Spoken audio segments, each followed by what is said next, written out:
This week's episode is in partnership with Intact Insurance, here for you and for everything you care about.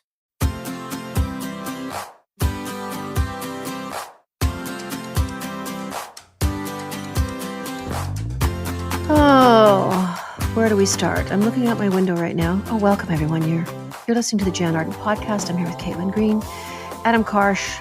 They are in their respective homes in Toronto. I am in Springbank, Alberta, as always.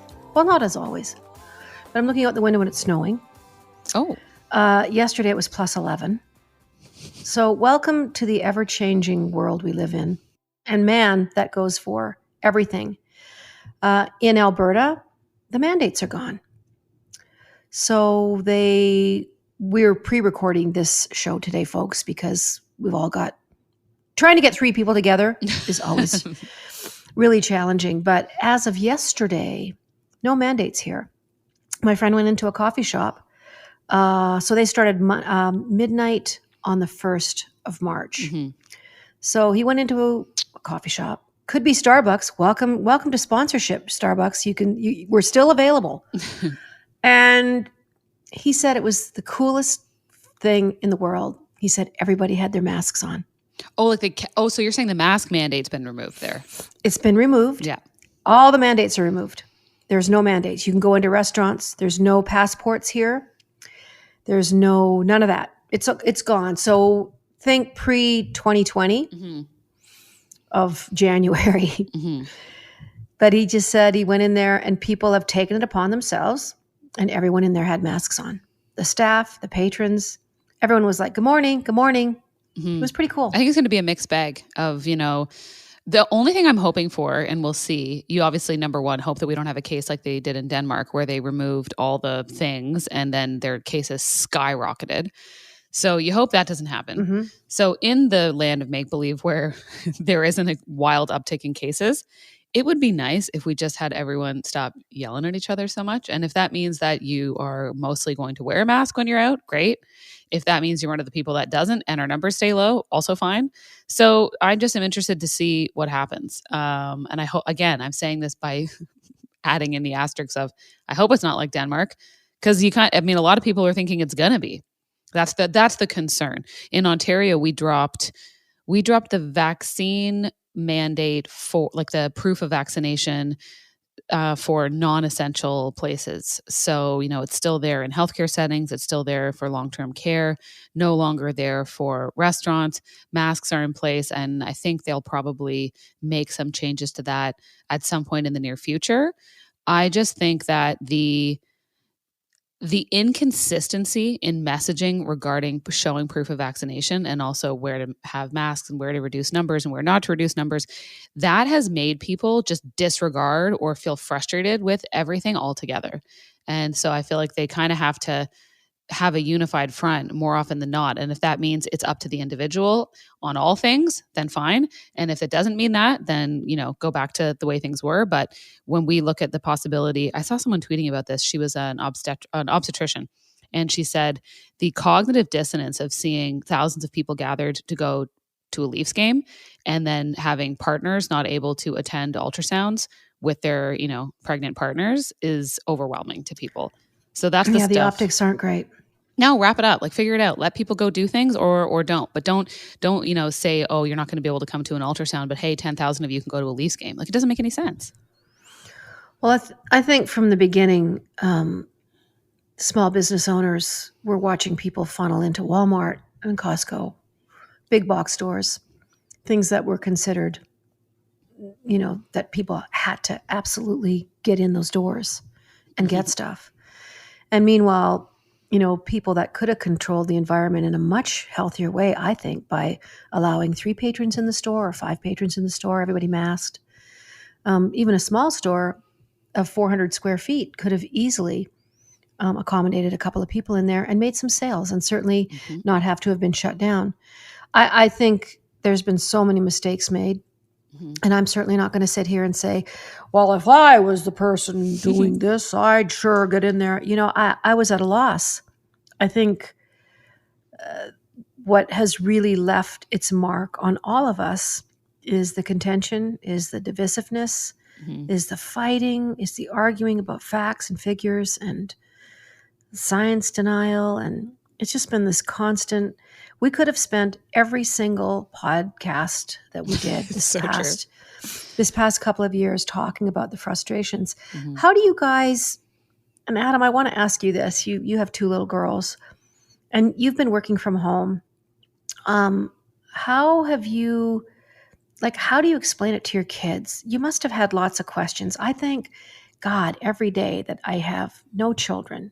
And I say that with a broken heart because I didn't have any children, but I don't have to deal with that. I didn't have to deal with having to tell little, how old are your kids now? 7 and 9 or no? 8 and 10. I was very close. You were very close. They're And you know, I mean, it's different for all of us, but what did you tell them when this started? How has that conversation been going forward?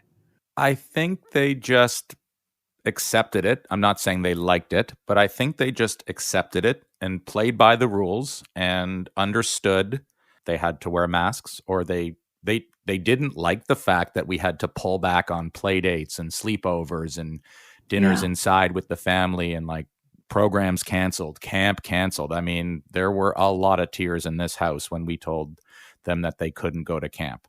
But that was 2 summers ago, so it's better now. And with things the way they are today, we're starting to integrate back into doing normal things like dinners inside again with family. My daughter had a cheer competition last week. I was in an arena for the first time in 2 years, and it wasn't packed and people were respectful, and you had Well, that's what Caitlin was saying too, is yeah.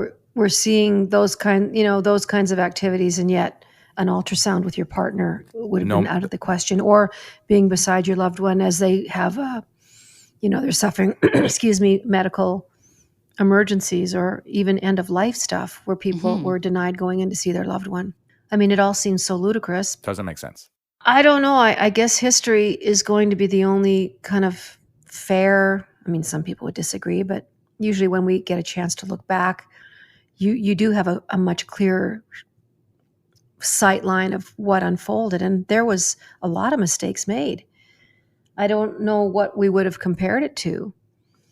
I mean, and the lunatics that are out there comparing it to the Second World War and the Nazis and the Jewish people, that has probably been the most outrageous comparison, that people just don't get it, what they're saying. They don't understand even what's falling out of their mouths. I'm one of those people that don't get offended by anything, but as a Jewish person, when I hear people making comparisons to the Holocaust, don't do that. That's really offensive, and it's totally out of line.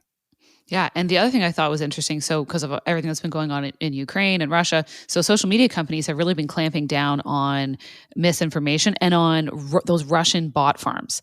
They've been trying to control them a little bit more, reduce their exposure because they're spreading a lot of misinformation about the invasion happening there right now. So as a result, when all of this stuff started popping up in Ukraine, the Russian bots changed their focus from vaccine misinformation to, oh, let's go over here and start spreading around misinformation about what's happening in Ukraine.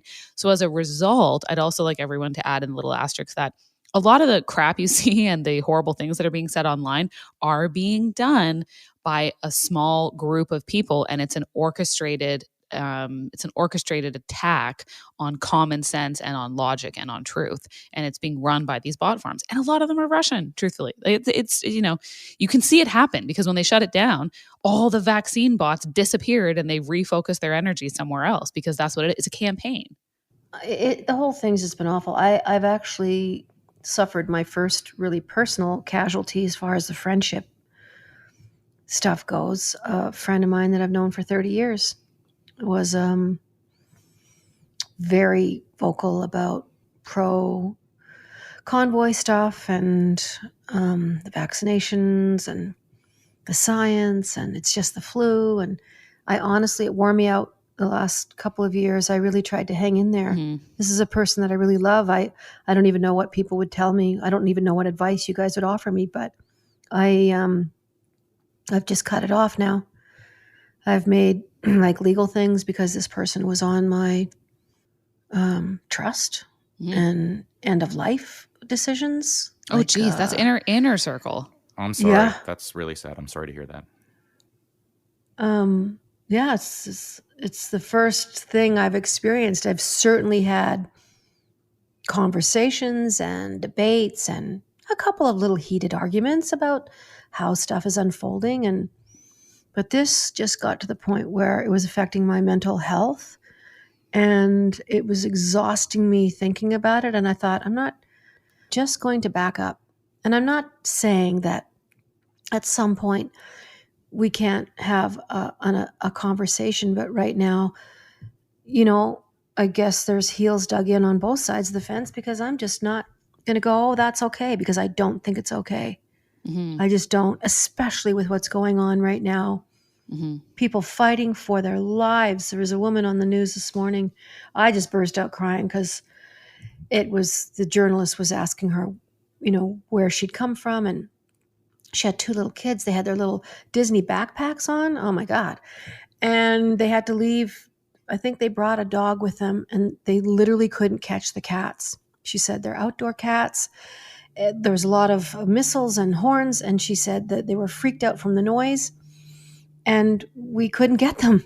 Yes, this is in Ukraine, like crossing the border.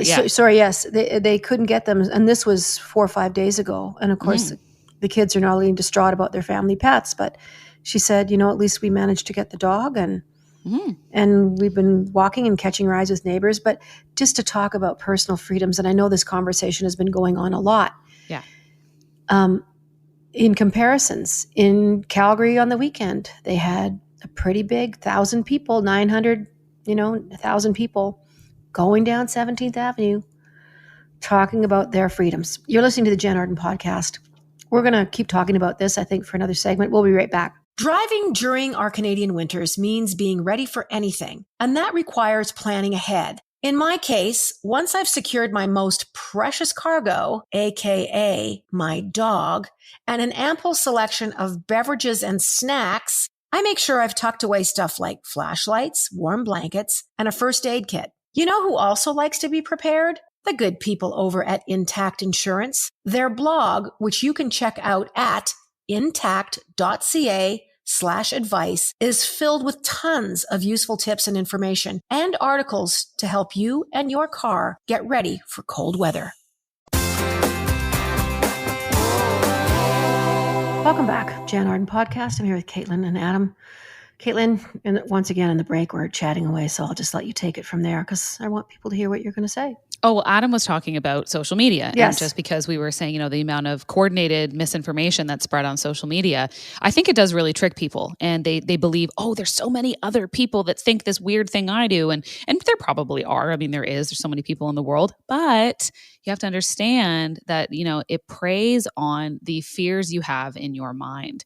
And it becomes this echo chamber of fear and of anger and of dissent and a departure from logic. And once these farms see that this is inciting chaos in countries that perhaps they want to incite chaos in segments of the population that they want to incite chaos in, then they really go for it. And it is a coordinated effort. I would encourage anyone to look into this a little bit further because it's very real. And so when they change their tactics to something like attacking the validity of science, the rest of the world is sitting here going, ugh. And it turns people off of social media in general, unfortunately, when there's a lot of good stuff that can be done on social as well. There are a lot of people who are, the amount of money I've seen raised to support Ukraine right now is overwhelming. People who just started at home selling t-shirts and merchandise and flags. There's an account that I follow on Instagram that's in Canada, and they've raised over $650,000 in a little under 2 weeks. And so a lot of good can be done. And I don't want to kind of, throw. Always. No, there's so much good, and there's more good than there is bad. But, the problem is, and I was thinking to myself, are these marches, these anti-vaccine, anti-mandate marches, and now they're saying it's not even about the mandates or the vaccines anymore. That's so the narrative of that has changed. Now they're saying they just want Trudeau to resign, that he's a traitor. So I'm thinking now that all these mandates have been dropped here, so we're basically back to everything is normal in Alberta. Mm-hmm. I think in medical places, there's a few places that still require masking, but that is it. It's full capacity in venues. So this Saturday, which is you're listening to this today on Saturday, are they going to be marching today And for what? Are they going to be meeting? Because now they've got a group of like-minded people. I had to laugh because they were reporting that there was 17,000 of them. There wasn't 17,000. There was 900. But for all those people that are at home, my mother would have said, well, that the paper said 17,000 or whoever. And I mean, just as a small example, people do believe what they read. I mean, the New York Times made this huge statement about, Trudeau when he enacted the emergency act, and they retracted it afterwards. But this was the New York Times, so the millions and millions of people that are reading this paper when the Liberal government had to enact something to clear a bridge that was clearly screwing up millions and millions of dollars of trade between these two countries. Something had to be done. They couldn't sit there for another 6 months. And they needed resources. So when you have the New York Times, a big reputable paper, doing this, and I saw so many people that are going, I'm canceling my subscription. I saw that too.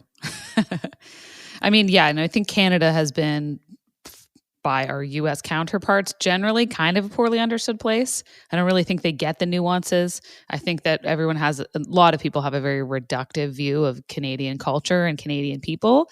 So I wasn't terribly surprised myself, being a little bit cynical that the New York Times messed it up. But it is disappointing, and it's hard to know what the heck's going on all the time. So I don't blame people now who just say, I have lots of friends who say, I'm staying away from the news, or I only read the following 3 sources, or I don't read the news after dark, which is something I might soon adopt, because it's overwhelming, and your circle of control in life is very small. And so I don't think it serves anyone's purpose to feel like you're floating around and overwhelmed. I think you can make yourself sick with it. I think you can make yourself sick absolutely. with it. And that's what we're seeing. And I think that the pandemic, what it did was it separated people, it made them isolated, it made small business owners frustrated. The difference in rules that the government just said here and there and over and here. And I'm not saying federal government, I'm saying all levels of government, and I'm saying every party. So the inconsistencies made people really angry. And that's the number one thing you're seeing is people are angry, they're disillusioned, and they found other people who were also angry and disillusioned, and they found a sense of community, and they stuck together. And that's human behavior 101. So I don't understand why so many of our leaders refuse to respond to this for so long. And again, I'm saying on every single level and in every party. They just said, and you're like, if you're a regular person, I'm looking around, all I have to do is look at my friends and my social media, and I'm like, guys, it's getting bad out there. People are ticked. They're losing their shirts off their back. They can't get the hospital treatment that they deserve. Their surgeries are being postponed. Enough. You have to change course here in some way, shape, or form and start actually reflecting what people are saying. That was the only part of people's anger that I got. I would never express it that way. I would never disrupt people's lives and trade and everything else. I would never do that. But scaring people too, intimidating people. It's awful. And no, it wasn't all of them. I got a DM a couple of weeks ago, kind of in the middle of the protests, whatever you want to call them. And this woman said to me, she goes, I was listening to your podcast, and she goes, you guys don't do a fair, you don't give us fair time. You don't give us equal time. The truck convoy. I didn't write her back. I didn't even say anything, but I'm just thinking, ma'am, if you're listening today, you know who you are. Fair time, for one thing, it's my name on this podcast. And there wasn't anything positive that I can say came out of whatever it is that you guys were doing. The people that I know were scared, intimidated, just their freedoms were totally overlooked and undermined. And that's not what freedom is. It's just not for a handful of people to go block a bridge and going, we're going to stay here until we get this. But I was surprised that they actually thought that this was some kind of a forum to sit here and say, oh, but here's something good today, folks, that came out of intimidating people and, blowing your horns 40 hours a day. And also, I don't feel like I'm frustrated too. P.S. This stuff drives me mad. It really does bother me. So, and I'm not one of these people who says, oh, I just love this one party and I'm going to stick with them forever. If you have a great platform, present it. And I'm happy to go any which way politically. But I just felt that, people can only tolerate so much for so long. I don't approve of how, I don't approve of disrupting civil order for that length of time, but I do think that to a certain extent protest is supposed to be annoying. And I do, but I really feel like people had just had it all together. So I wasn't surprised. On a philosophical, larger level, I'm like, I'm not surprised. I saw this one coming. It's the same way that I felt about, you lead up to any major movement where you're like, the center of this is people are fed up with something. So, Well, protests can also be, exhilarating. Watching people stand up for the Ukrainian for Ukraine this past 10 days, especially in Russia, the tens of thousands of people that are So risking brave. life and limb to go and protest the war on Ukraine, and that they don't want it. And that they were trying to arrest them as quickly as they could, but you can't clear tens of thousands of people off the street. So it can also be this clear voice that permeates really bad things and bad decision making. Because in a democracy, which Russia is not, it was interesting to see people exercise a democratic, they vote for the president, but really, do they? Putin just decided that he was going to be back in there again, and that's what happened. He came back from, what was it, a decade of being away from it? I'm back. I've decided that I really like the control and I want to be here anyway. It's the same thing that always happens where you have, 99% of the world wants to live their life peacefully and enjoy their time with their family and have a meaningful career. All those things are fairly universal. And then the 1%, that nagging 1%, tends to try to really jam us up all the time. And that's what you're seeing happen right now. I went to the march in Toronto to support Ukraine, and it was amazing. It was so great. It was cold and it was snowy, but everybody was there. John Tory made a great speech. It was a nice feeling. It was a feeling of kind of, togetherness. And you just thought, yeah, okay, everyone here is equally as upset by this and doesn't want it to continue. Yeah. Well, Saturday was the upside down Canadian flags. It'll be a long, long time before I'll be flying a Canadian flag anywhere on my property, because now the messaging for me is I don't want someone to drive by my property and see a flag going and think that I support that. And that's been a really sad thing for me too, is it's just doesn't feel like my flag right now. You're listening to the Jann Arden podcast. We'll be right back. Driving during our Canadian winters means being ready for anything, and that requires planning ahead. In my case, once I've secured my most precious cargo, aka my dog, and an ample selection of beverages and snacks, I make sure I've tucked away stuff like flashlights, warm blankets, and a first aid kit. You know who also likes to be prepared? The good people over at Intact Insurance. Their blog, which you can check out at intact.ca/advice, is filled with tons of useful tips and information and articles to help you and your car get ready for cold weather. Welcome back. I don't know if we'll get sued for using the Welcome Back Cotter 4 notes from that. Is that what that was? Adele continues to have some blowback to everything that's been going on since the very abrupt cancellation of her residency Weekends with Adele in Las Vegas, Nevada. It was going to take place at Caesar's Palace. A lot of preparation. Apparently she had the floor replaced a number of times. That comes from a very credible source that I know personally, working on the show itself.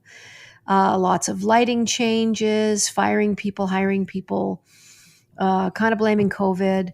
But whatever it came down to, it was done very poorly, left thousands and thousands of people on the lurch for plane tickets, hotel accommodations, and the tickets themselves, which some of them were running up towards tens of thousands of dollars. And I'm not kidding you.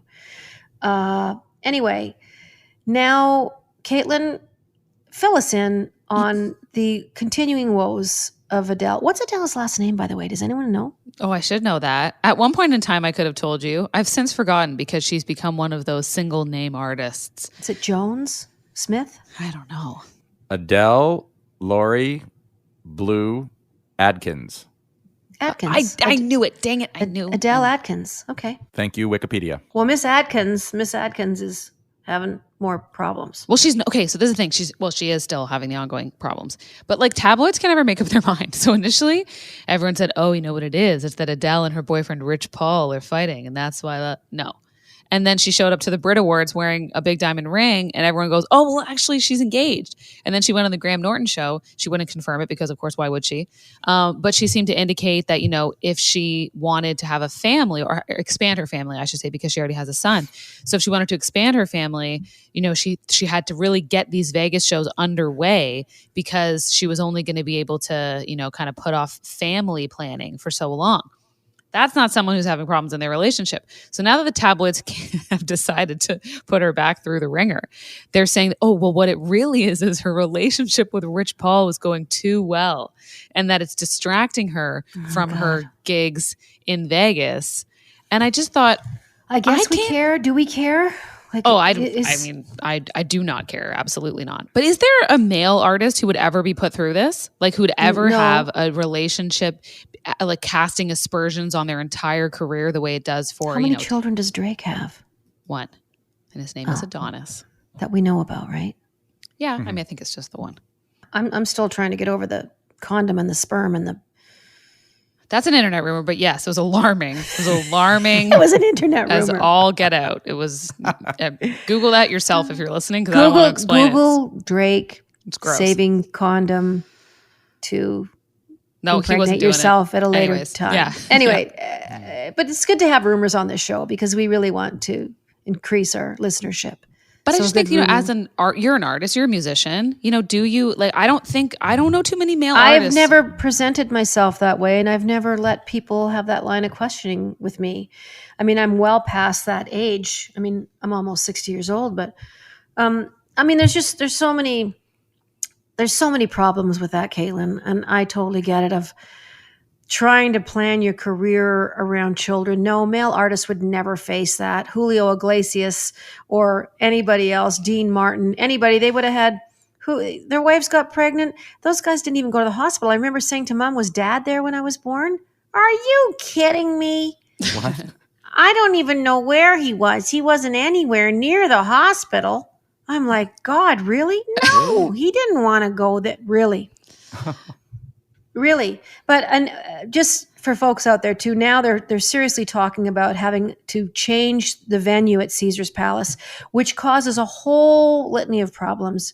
And so we'll start with just the seating to begin with. So if you went on to buy it, to go to Ticketmaster, or if you went through their site or whatever, eventually it's Ticketmaster. That's what happens. They control everything. And you bought row K, seat 113, and you spent $725 for March the 26th. Okay, so now these shows get postponed. They get bumped to whenever. Now Caesar's Palace is saying that they don't have the space to put it where Adele wants it. They have, I think Sting is going in there. I think Rod Stewart is going back in there. There's a few things happening. And it's huge staging things. It's not just plugging in the guitars and going. It's a lot. These people are doing big shows because people are paying big tickets. Mm-hmm. But they're talking about Planet Hollywood, the theater there. They're talking about another theater. So these are much smaller theaters. Oh, so we're talking, there is no row K, seat 113. Mm. And so they don't know what they're going to do and how they're going to honor people that have had tickets. So those problems are going to get bigger. I still think it's not going to happen until 2023. That's just my opinion. But I don't know. I just don't know how people get away with behaving like that and doing this professionally. I mean, it's one thing to cancel a show on your tour because you're really sick and you can't do it. But this is just hundreds of millions of dollars and so much moving of people. I think it's so disrespectful. I do. And like for what I'm seeing with the Graham Norton show and just going to basketball games and doing her thing or whatever. Yeah, a person has to live her life. But, the teary response to everybody on Instagram and on the socials of, I'm just not ready, I can't do it. Well, you can do everything else. You can sure go to basketball game and have fun and, throw your head back with your ring and talk about, planning a family. But I find it disrespectful and it still makes me mad. Yeah. So Well, and you are a musician and you were a ticket holder. I didn't even get a ticket. So I was like, that offset, I guess, some of my investment. But yeah, you were supposed to go to the show. I wonder if it's going to happen this year too. It's such a strange time for any sort of live tour to be announced because like I'm supposed to be going to see Elton John in September, and I just don't. I went to his final farewell tour 10 years ago. So good for you. my It's God, still going. I'm getting the continuing farewell tour. And he was supposed to play here in Toronto in February and then just canceled the dates altogether. I think he had hip surgery or something. Anyway, so I don't know what's happening with that show because the millionth farewell tour, I don't think it's going to be happening. And I was supposed to go see one of my favorite bands, Tame Impala. That got canceled and then they rebooked it. And now I don't know if I feel cool to invest in tickets again. And tell me about the cancellation. Was it COVID? That's why it was canceled? So this was like COVID, back a few months ago. And then I think I don't know this, but I think a lot of groups have been eyeballing Canada and going, well, when are you going to change things up a little bit over there? Because it seems a bit intense. And so they kept announcing US tour dates and then nothing in Canada. So they finally re-announced in Canada. And I just am still... I've had so many shows canceled that I'm still skeptical about booking anything. Like I almost just feel I will just go and see if I can get tickets the night of, if it comes down to that. Well, I start touring May, the second week of May. I start in the East. So I believe Moncton or Halifax. Ooh. And we go till the first week of July. And obviously there's still tickets available because people are feeling exactly that. They're like, are they going to go on? And I will tell you right now, like there's nothing that will stop me from doing those. It's good news as far as Alberta, for instance, all the mandates are lifting. I know Ontario, I know your premier is very much removing mandates and opening up restaurants. But I got to say, the numbers are still very high here. They're reporting 5,000 cases a day. They've stopped doing that kinds of testing. They're now testing the feces in the water. So that's always a good time. That's kind of how they have set the bar as far as infections. They have the entire time been testing sewage samples. And I guess they can get a pretty good indicator of it's quite effective. How it is quite effective. I mean, there's science for you. They can find a lot out about poo. I will say that. There's just a lot to learn about poo. I remember they wanted to treat my dad with a fecal transplant when he had a really serious intestinal infection. C. difficile? He had C. diff. Yeah, and so that's a good treatment for that. And he was, and thank God he recovered. He said, the doctor's like, this is the last antibiotic that's going to work. And the next thing is we're going to think about fecal transplant. And my dad basically said over his dead body. You're listening to the Jann Arden podcast. There's no end to the topics today. We'll be right back. Welcome back to the Jann Arden podcast. I'm sorry that we're taking you on a roller coaster ride of things happening, but isn't this just how life feels? Yeah. And I think we are all feeling on this. So many people are like, what is going to happen next? It feels like we were just coming out of COVID, and there's so many funny memes of, made it through 2 years of a pandemic only to go into World War III. I know.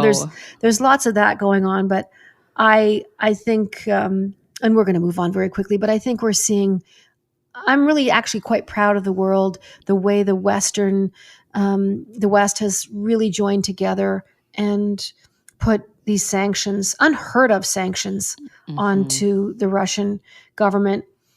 And hopefully this will resolve itself through diplomacy and through much more talks, and that, peace will be had. Fingers crossed, honestly. Everything crossed. And certainly at the Jann show here, we're all, just heartsick. And we've talked about, last week we wanted to talk about this a little bit, and I think we all just felt a little trepidatious about going into it. So we wanted a break also, which I respect. I respect people wanting a break. I don't ever want to put my head in the sand and like live on a planet of fake news, but sometimes you want a break. And so that's why it feels good sometimes to just talk about Adele or gossip or reality TV or food. because you're Well, just like, who cares about Adele? Because I'm going to be playing Massey Hall in Toronto.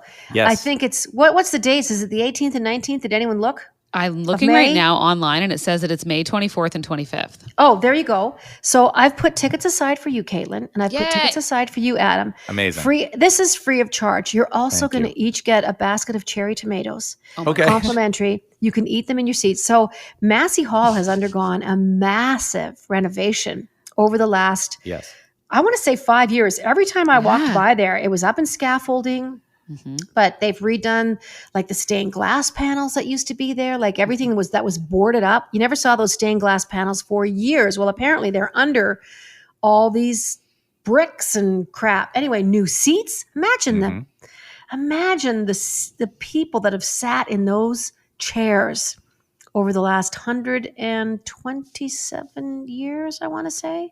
I It love was that venue. the late 1880s, I think it was built. Yeah. I've only seen one show there. What'd you Who? see there? For my 30th birthday, my parents got me tickets to see Jerry Seinfeld, and it was hilarious. He was Oh amazing. my gosh. He's been one of the most frequent performers at Massey Hall. He's listed as, I think he's up there with Gordon Lightfoot. He's in like the 30s or 40s or 50s. He's played wow. a lot of Massey Hall shows. Yep. Wow. Great venue. Well, I know that there was removable main floor seating. That was like a feature that was included in the renovation. So previously, What does that mean? Standing room? Yeah, previously there was no Ooh. option for general admission. And it's one of the few venues in the city, I think, that didn't have that option. And so now, if you want the entire venue to be seated, you can. But if you want to remove it, include general admission around the front. I will then not be having general admission. I love You know. I love sitting It's during all a show. seated. It's all seated. So yeah, I think I'm so excited. So thank you for these tickets. I'm thrilled to go. And also, you will be the first show that I will see at Massey Hall since the renovation. I'm trying to remember the last show I saw there. I think it was this. I'm like, what did I see there? I think I saw a band called War on Drugs there last, and it was fabulous. And I was front row, and I do remember at that show wishing, general admission kind of would have been cool right now. Yeah, and I think I agree with you. There's definitely shows that you would want to go and be close to the stage and stand there. But then something like my show, though, I don't think is appropriate. I think if you're going to see Matchbox 20 or like some rock and roll or I don't know. I just don't think my kind of music. I should probably offer a laying down feature for my show. Maybe the general admission can be swapped out. There'll be 17 cots laid out in the general admission area for people that would like to just relax. Like a fainting sofa? Yeah, a fainting sofa. But it is going to be exciting. I just remember freezing my butt off in the dressing room and the carpeting, this indoor-outdoor carpeting. You'd go in the stage door and come up this little flight of stairs and go back. And they had the radiators that had been painted about 45 times. A little sink that was always dripping. The toilet never seemed to flush properly. There was a radiator in the tiny little bathroom area. I don't know. I have so many memories. I've played there so many times. Oh my gosh.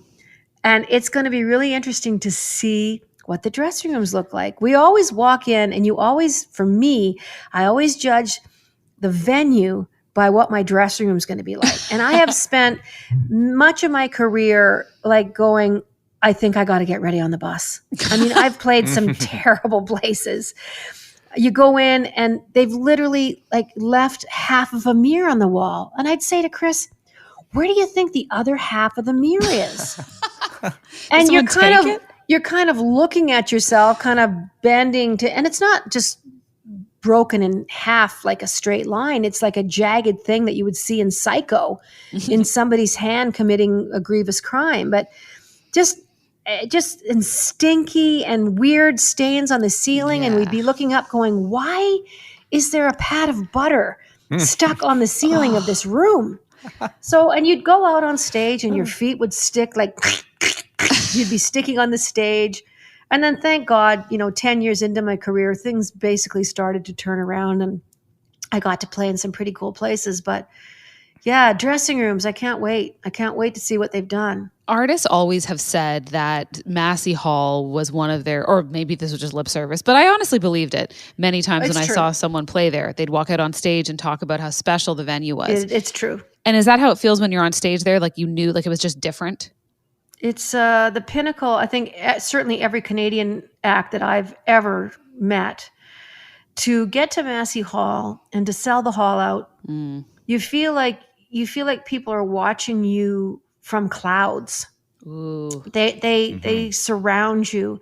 It almost feels like they're over top of you, especially the way the seats were back in the day. I don't think they're going to change it. It's extremely intimate, and I just remember arms hanging over the brass railings on the very top, and I would hear people yelling at me if I moved too much to the right of the stage or too much to the left, because it would affect their sight lines.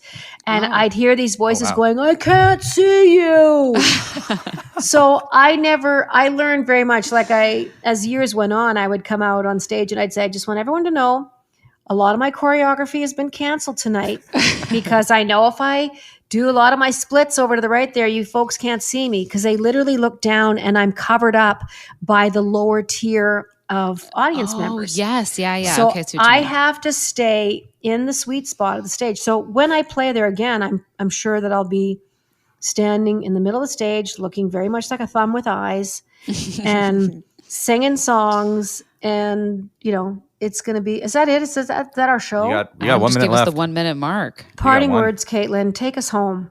I don't know if I have any parting words other than, I guess my last question for you would be, when people yell stuff and you're on stage, can you mostly hear it, or do they just sound like someone's self-immolated in the background somewhere? I can hear it now because we're all using in-ear monitors, and we actually have 2 shotgun mics that are to the right of me and to the left of me. Okay. And no one would even notice them, but they're pointed out into the audience. So when I'm singing, they're shut off. Okay, because good. the last thing I want to know is like, "Well, she's way too fat to be wearing those pants." Like, you don't want to hear things like that when you're singing. But so they're shut off during the actual song. But as soon as I stop, the shotgun mics go on, and I can pick up pretty much anything my sound man dials in. So cool. You would be amazed at what I can hear. You've been listening to the Jann Arden podcast. I'm here with Caitlin and Adam. This is all the time that we have. Please hit subscribe. Listen to us. Send us comments on the Jann Arden pod on Twitter. And I promise you, in the next month or so, we're going to have an Instagram page, and it's going to be terribly informative. I don't know who's going to do it. Maybe me, maybe Adam's daughters. I don't know. Someone is going to. Poppy's going to do it. Thanks. Poppy's sitting here on my feet. Look after yourselves. The best is yet to come. This too will pass. Human beings have been through much, much graver things than this. And there's good people in the world making really sound decisions. And they're working when you and I are laying in bed, worrying our fool heads off. There are there's good people, moral people making decisions and trying to fix this and make it right for the Ukraine and for Ukraine. Sorry, I don't know. It's a terrible habit. Adams keeps telling me to wrap it up. Thank you, Caitlin. Thank you, Adam. We'll see you next week. Bye, friends. Toodly-doo.